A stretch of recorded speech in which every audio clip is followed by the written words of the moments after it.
Hey guys, Fire here, bringing you another board game review. This time we're checking out the game Gap.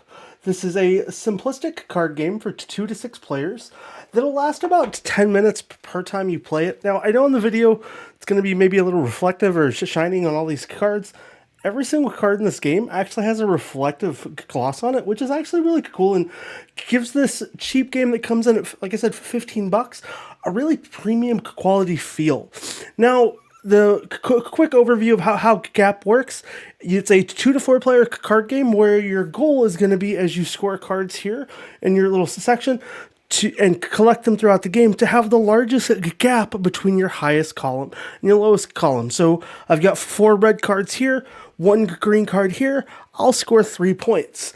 Pretty basic the way the scoring works. And then when it comes to playing cards, every one of the cards when you're playing the game, it's going to be really hard for me to show this here, so I'll do my best.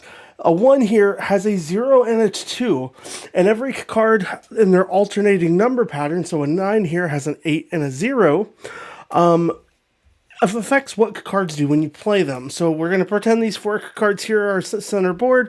If I go to play a 1, on my turn, I have to pick up this 2 and add these to my score.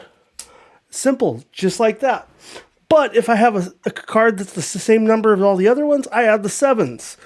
So I pick up everything. And you're just going to be working through a system of cards as you play to go through what's available until players run out of cards and see who's got the highest point per round.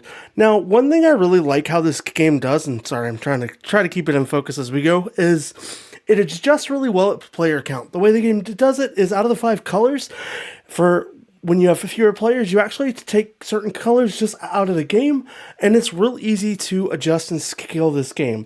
Now, this game has a ton of strategy because you might have certain cards in your hand here, and you might really want to think about which colors you play versus what your opponents are playing ahead of you, and using that strategy and just the deduction of when you're playing your cards and how you're going to end up scoring takes a really big factor.